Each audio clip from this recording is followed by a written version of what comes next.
বলে নমরুদ, time is up, তো সময় শেষ, অনেক বেড়েছিস, অনেক সুযোগ দিয়েছি, আল্লাহ আমি আল্লাহ সব সময় ধরি না, ধরলে ধরে ধরে ধরে না, ধরলে আল্লাহ আল্লাহ ছাড় দেয় কিন্তু ছেড়ে দেয়। সুবহানাল্লাহ পড়েন। আল্লাহ কি দেয়? ছেড়ে দেয় না। আল্লাহ বলে নমরুদ, এবার তোর শাস্তির পালা, তোরে আমি ফেরেশতা দিয়ে মারবো না, জিন দিয়ে মারবো না, সাইয়েদনা ইব্রাহিম দিয়ে মারবো না, তোরে মারবো আমি ল্যাংড়া মশা দিয়া। সুবহানাল্লাহ পড়েন।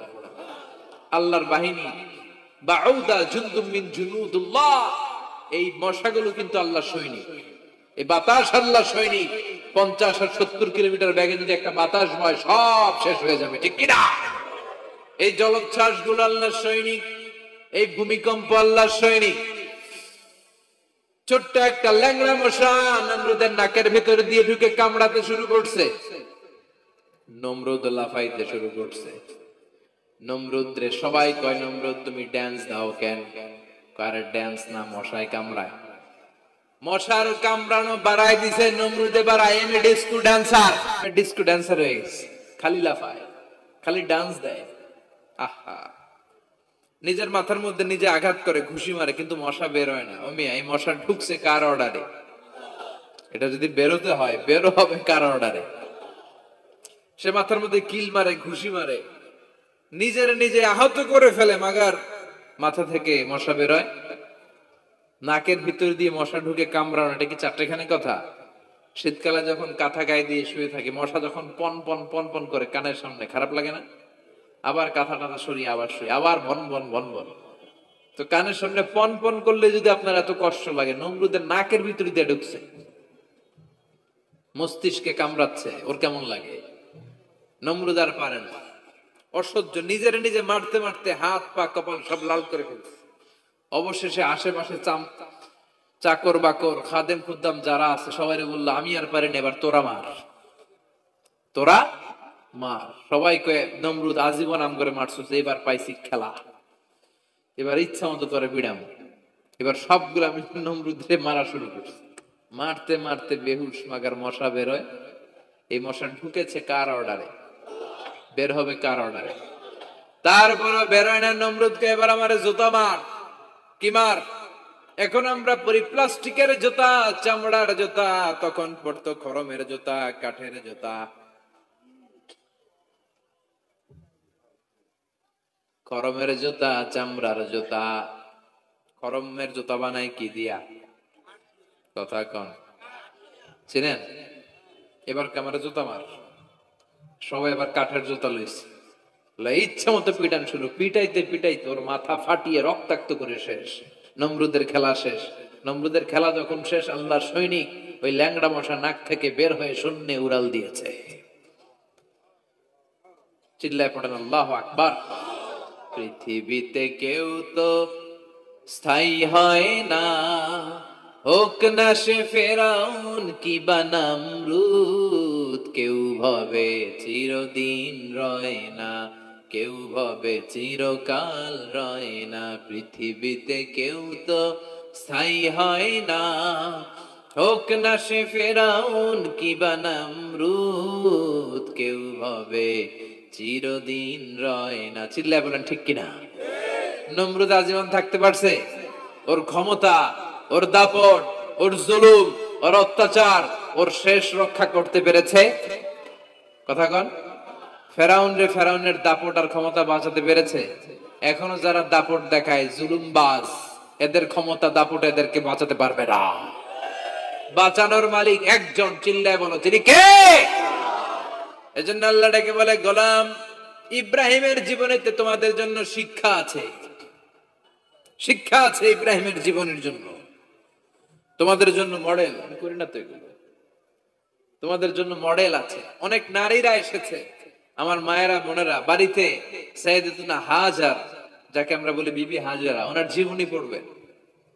ভাইয়েরা যারা এসেছেন, সাইয়েদনা ইব্রাহিমের জীবনী পড়বেন। এই জীবনীগুলো থেকে আলো নেওয়ার দরকার আছে না নাই? আপনার জীবনটার আলোকিত করে দিবে কে? আজকের এই মাহফিল থেকে কি আমরা ওয়াদা করতে পারি না আমরা সাইয়েদনা ইব্রাহিম আলাইহিস সালামের জীবনের শুরু থেকে শেষ পর্যন্ত পুরোটা পড়বো, আর যা শিখলাম নিজের জীবনে কাজে লাগাবো? রাজি আছি না নাই? আমাদের মডেল হচ্ছে নবীরা। চিল্লায় বলেন আমাদের মডেল কারা? এই নবীদের জীবনী মানলে আমরা আলোকিত মানুষ হতে পারবো। এই নবীদেরকে যারা অনুসরণ করে এরা টেন্ডারবাজি করে না, চাঁদাবাজি করে না, মাস্তানি করে না, দুর্নীতি করে না। এরা 14ই ফেব্রুয়ারিতে মেয়েদেরকে নিয়ে নাচানাচি করে না। এরা দেশপ্রেমিক হয়, এরা আল্লাহওয়ালা হয়, এরা ইসলামের পক্ষের শক্তি। চিল্লায় বলেন ঠিক কিনা? আল্লাহ আমাদের সবাইকে তুমি বুঝার তৌফিক দান করো। চুপ। এবার তো নমরুদ ধরা খাইছে। এবার নমরুদের মেজাজ নরম না গরম? কারণ তর্কে হেরে গেছে, মেজাজ আছে না নাই? নমরুদ বলে ইব্রাহিমের রশি দিয়ে বাঁধো, আগুনে ফেলো। বিশাল আগুনের কুণ্ডলি করে সৈয়দনা ইব্রাহিমকে আগুনের কুণ্ডলির মধ্যে ফেলা হলো। হাতে পায়ে বড় বড় মোটা মোটা রশি দিয়ে বাঁধা। সৈয়দনা ইব্রাহিমকে আগুনের কুণ্ডলির মধ্যে ফালায়। সৈয়দনা জিব্রাইল বলে, ও সৈয়দনা ইব্রাহিম, আপনি বলেন আমার পাখার আঘাতে আগুনগুলো এক পাশ থেকে আরেক পাশে, এক দেশ থেকে আরেক দেশে উড়িয়ে নেই, বিশাল আগুনের কুণ্ডলীকে এক ঝাপটা মেরে থামিয়ে দেই। সৈয়দনা ইব্রাহিম বলে কোনো দরকার নাই, কারণ আগুনের মালিক আমার সাথে আছে। I don't need your help, আমার কোনো সাহায্যের দরকার নাই, কারণ আগুনের যে রব সে আল্লাহ সবকিছু দেখে কি দেখে না। বিশাল বড় মোটা মোটা রশি দিয়ে সৈয়দনা ইব্রাহিমের হাত আর পা বেঁধে আগুনের মধ্যে ফেলে দেয়া হলো। মুহূর্তের মধ্যে আগুনগুলো দাউ দাউ করে জ্বলতে শুরু করলো। হাতের রশিগুলো, পায়ের রশিগুলো মুহূর্তের মধ্যে জ্বালিয়ে দেয়। বিশাল বড় বড় তক্তা জ্বালিয়ে দেয়, লাকড়ি জ্বালিয়ে দেয়, কিন্তু সৈয়দনা ইব্রাহিমের একটা পশমও জ্বালায় না।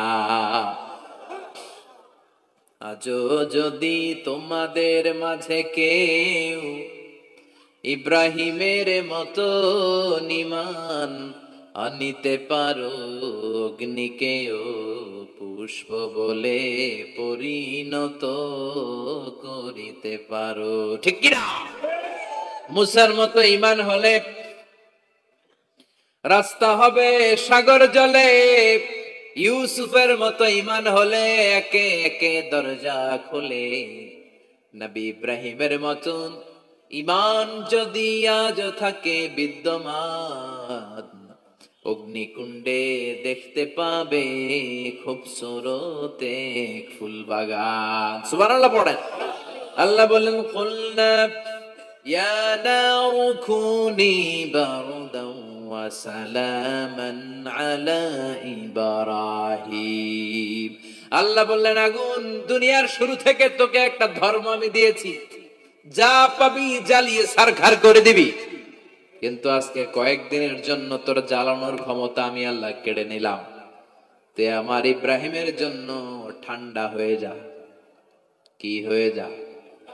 তবে আগুন খবরদার এত বেশি ঠান্ডা হবি না যাতে ইব্রাহিমের সর্দি না লেগে যায়। সুবহানাল্লাহ পড়ে। আগুন বলে, আল্লাহ বললা ঠান্ডা হ, আবার বললেন বেশি ঠান্ডা হবি না যাতে সর্দি না লেগে যায়। আমি কি করুম? আল্লাহ কয়, বারদাউ ওয়া সালামান আলা ইব্রাহিম। আমার ইব্রাহিমের জন্য এয়ার কন্ডিশন, নাতিশীতোষ্ণ, গরম নয়, ঠান্ডা নয়, এরকম জান্নাতের গুলবাগিচা হয়ে যা। আল্লাহু আকবার। সাইয়েদনা ইব্রাহিম আগুনের ভিতরে 40 দিন ছিলেন। চিল্লায় কোন কয়দিন? একটা পশমও পুড়ে নাই। আগুন থেকে বেরিয়ে উনি অনেক দিন বেঁচে ছিলেন। শেষকালে নাতি পুতিদের সাথে যখন গল্প করতেন তখন বলতেন, নাতিরা, আমার জীবনের সবচেয়ে আরামদায়ক সময় কেটেছে নমরুদের আগুনের ভেতরে ওই 40 দিন।